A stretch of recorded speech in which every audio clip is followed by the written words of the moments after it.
Hello all. So basically in today's video, we will actually understand what is the guidance to hope for in Vedic astrology. Like when you're going for the consultation, what is the guidance you can hope for? Okay, that is something which is very important to know. And let me write over here consultation. So the thing is that a few principles you need to keep in mind when you're going to a Vedic astrologer. Firstly, definitely you need to respect the time which that astrologer is giving to you. And we need to understand what is the whole purpose of this Vedic astrology. From the ancient times, Vedic astrology was actually meant for the kings, for the rulers.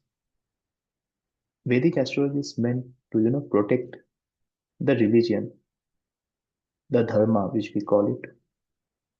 And whenever you're going to a particular Vedic astrologer, there are times when you feel the consultation might be costly, or why you want to give certain amount based on certain predictions which have been made by the Vedic astrologer.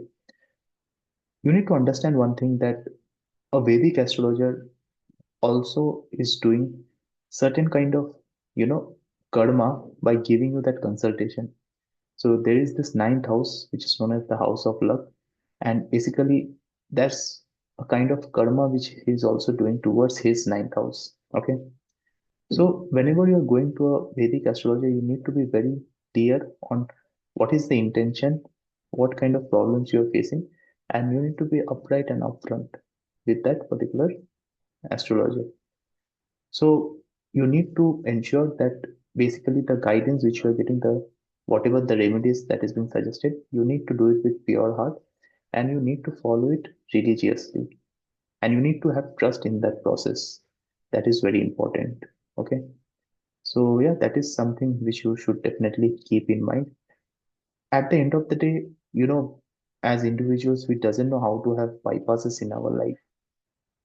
So life goes on. There are many struggles which come in way for us, and we need to find that clarity on how to go about it. Now, that is where a Vedic astrology consultation can help you. They can help you to know your strengths, your weaknesses, and the kind of navigation you need to follow to ensure that you can reach your goals in a quicker manner. Or if let's say there is certain goal which is not aligned to the chart, then at least you must be aware the kind of effort which it might take for you. Because at the end of the day, time is short for each one of us. Money can be earned, but we will not get back the same time once again. So that is something to keep in mind. In today's world, we feel peace is the ultimate thing, peace and happiness. But actually, peace and happiness is the basic thing which we all need to have. And at the end of the day, whatever desires we have, something which is seen from the 11th house as well, we need to ensure that that can be achieved in whatever limited time and resources we have within that particular frame. We need to achieve that. So that's why whenever you're going to a Vedic astrology consultation, ensure that you have respect for the time which is given to you. If you have really loved whatever things have been put upon, whatever consultation has been done, whatever prediction has been done, if it completely relates to your life, then as an respect, you should definitely contribute the money which is deserved by that astrologer.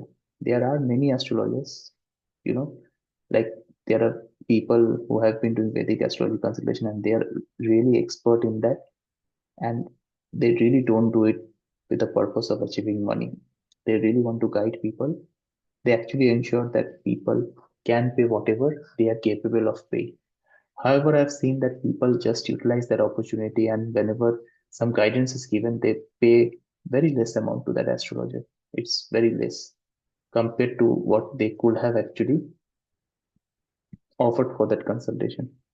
So in that way, the subject gets disrespected. The knowledge with that Vedic astrologer possesses, which is helping you to get the right guidance, gets disrespected.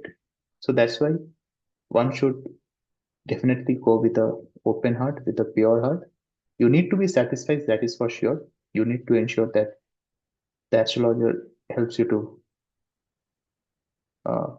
like he or she knows your past problems, whatever phases you have gone through, and he or she should definitely ensure that you are getting the proper guidance in the future direction. But if you are satisfied, then definitely you shouldn't be uh, you shouldn't act like a misery by giving very less amount. So that is something you should definitely keep in mind, that it will give you the path through which you can go. You need to trust in that process and ensure that with time everything will be settled down. There is no quick scheme, just like everything in life. It's not that you are going to wear certain gemstones and everything is going to change fast. There will be a process. Some things will take time, but you need to have trust in that process, and eventually things will work out. So yeah, that is about this, because at the end of the day, it's all about the karma. So definitely, karma is ruthless.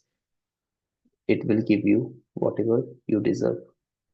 Of course, through the astrology consultation, some things can be uh, like some things, some karma might just get a bit later. So it's just going to delay that karma process.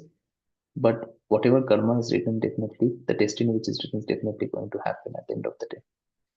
So yeah, that is what I can say about the guidance part. And yeah, I hope you all will keep this in mind with you. Thank you.